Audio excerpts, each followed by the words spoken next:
Hello friends, तो आज हम रिव्यू करेंगे इस बुक का जिसका नाम है India after Gandhi by Ramachandra गुहा।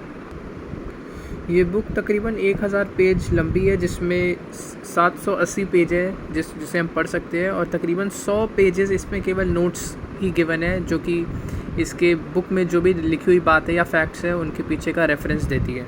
तो इस बात से ही पता चलता है कि ये कितनी ज़्यादा अथॉरिटेटिव बुक है और कितनी ज़्यादा फैक्चुअल और एविडेंट बुक है।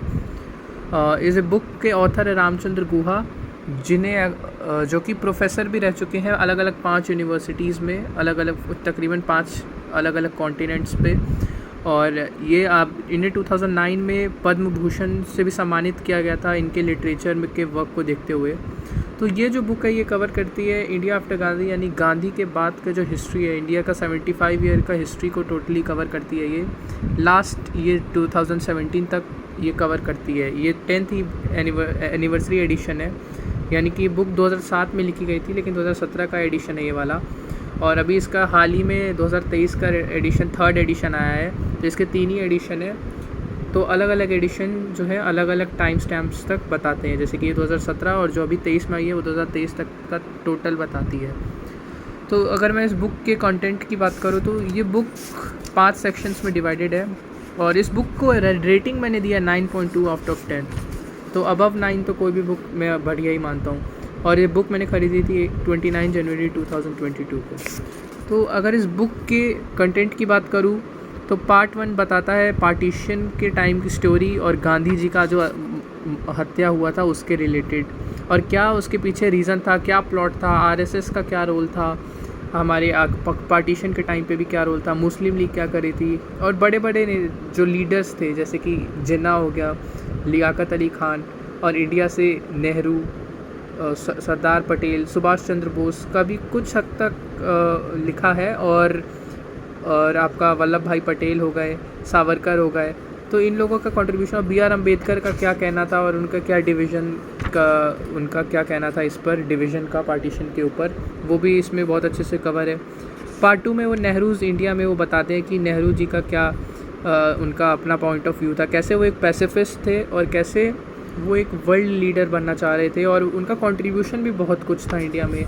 उन्होंने 1-2 जगह थोड़ी गलती ज़रूर की, लेकिन कहीं ना कहीं आज उन्हें पूरा डिमोनाइज़ कर दिया गया है कुछ पेड रिपोर्टर्स के द्वारा। वो भी बिल्कुल ठीक बात नहीं है। कहीं ना कहीं उनका जो कंट्रीब्यूशन है वो बहुत ही ज़्यादा इमेंस रहा है। अभी इंडिया उन्हीं की कंट्रीब्यूशन से आज इंडिया यहाँ तक पहुँचा है। तो अगर उसके बाद हम बात करें तो पार्ट 3 में शेकिंग द सेंटर बात करते हैं इसमें। तो ये पहले दिखाता है कि क्या क्या चैलेंजेस इंडिया ने फेस किया आफ्टर पार्टीशन, चाहे वो ह्यूज इन्फ्लक्स हो माइग्रेशन का, या फिर लिंग्विस्टिक बेसिस पे डिवीज़न हो। जैसे आंध्र प्रदेश पहला स्टेट बना था बहुत वॉयलेंस होने के बाद, जिसे लिंग्विस्टिक स्टेट बनाया गया था, फर्स्ट स्टेट बना था लिंग्विस्टिक डिवीज़न के ऊपर तेलुगु लैंग्वेज के लिए।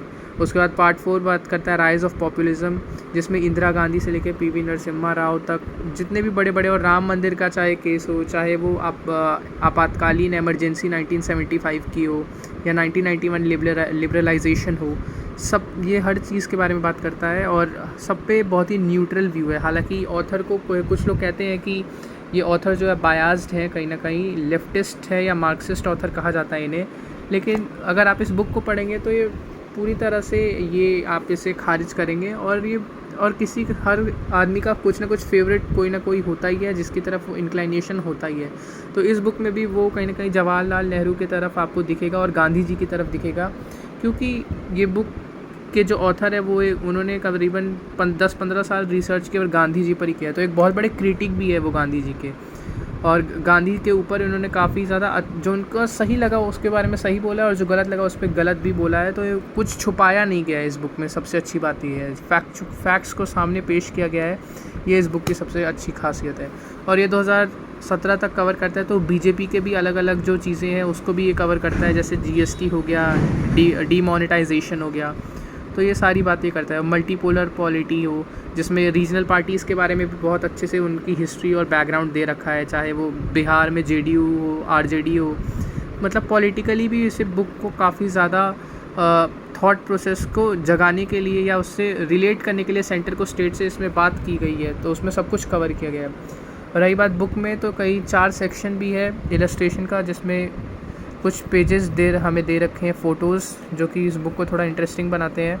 और ये बुक काफ़ी इंटरेस्टिंग भी, अगर आप पढ़ना शुरू करेंगे तो आप इसे रख नहीं पाएंगे और आपको इतनी सारी बातें पता चलेगी। मैं तो सही में इस ऑथर का फ़ैन हो चुका हूँ, क्योंकि बहुत ही बढ़िया इन्होंने बुक लिखी है।